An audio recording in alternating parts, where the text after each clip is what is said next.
As I mentioned last class, there are three major questions that will determine how this war is fought, what this war will end up looking like, and how the world will change.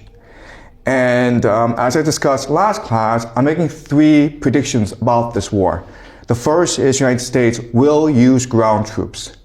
And this will mean that Donald Trump will institute a national draft. Okay? That's the first prediction. Second prediction is that Israel and the United States will not use tactical nuclear weapons in this war. Number three is that the Al-Aqsa Mosque, the third holiest site in the Islamic world, will be destroyed during this war. Okay, so last class I explained my analysis and my reasoning for my first two predictions. Today I'll explain my third prediction. But before we start, I just want to look at some videos, okay? So you understand some of the context, some of the players in this war. All right, so this is Senator Blumenthal of Connecticut, and he is one of the 100 members of the U.S. Senate. He's also one of the members of the Gang of Eight. Now, when you are fighting a war, the White House has responsibility to report its objectives, its purpose, how the war is progressing to 8 members of Congress in a confidential setting, okay? And this is Senator Blumenthal after he's been debriefed by the White House. Okay, and this is what he has to say about the progress of the war so far. I emerged from this briefing as dissatisfied and angry, frankly, as I have from any past briefing in my 15 years in the Senate. I am left with more questions than answers, especially about the cost of the war. My questions have been unanswered, and I will demand answers because the American people deserve to know. And I guess I am most concerned about the threat to American lives of potentially deploying our sons and daughters on the ground in Iran.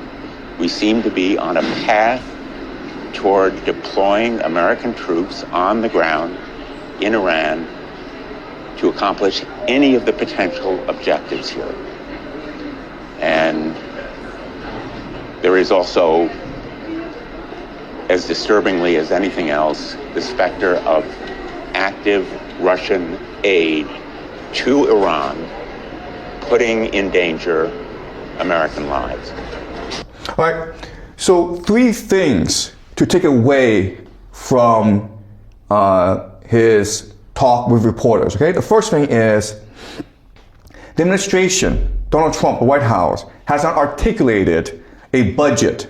How much will this war cost? Which means that this is an open-ended war. We don't know when this war will end, and so we don't know what the commitment is, and so we don't know how much this war will cost, okay? That's the first point he makes. The second point he makes is we are on a path towards the deployment of ground troops in Iran, okay? And that basically means a national draft.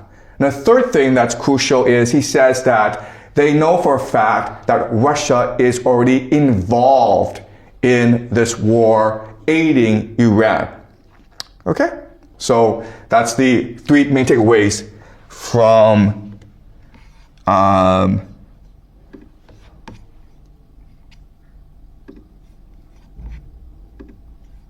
okay, so this is the foreign minister of Iran, Agachi, talking to NBC News. All right?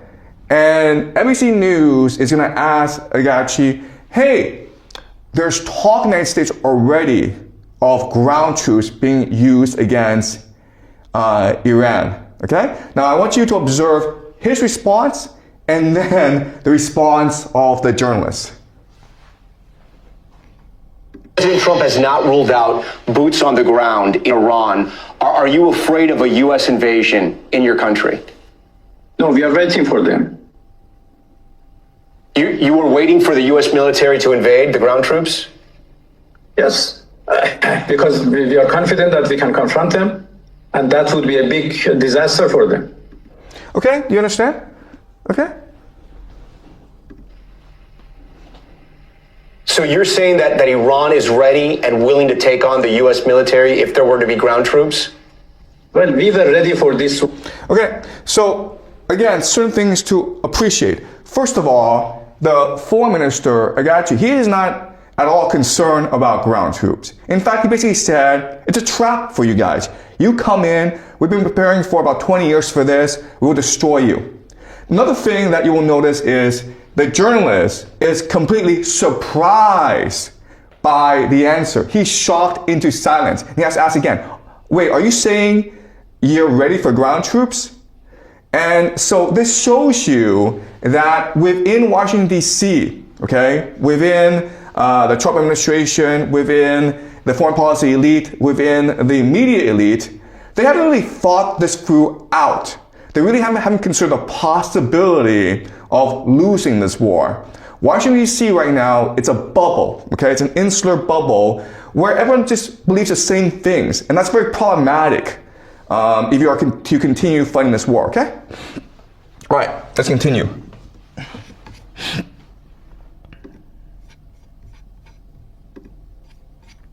Okay, this is Rabbi Sneerson. And he is the leader, or he used to be, he's died, but he used to be the leader of an organization called the Shabbat Lubavitch. I'll be talking more about Shabbat Lubavitch as we go along, okay?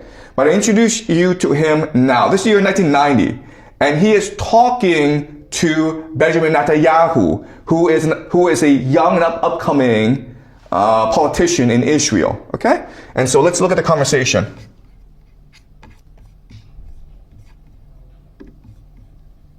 This is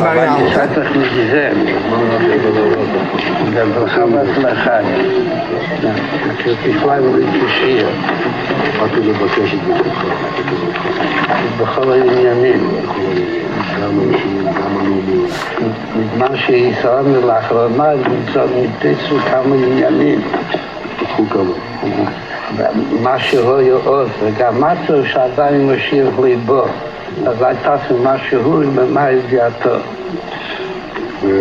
עושים.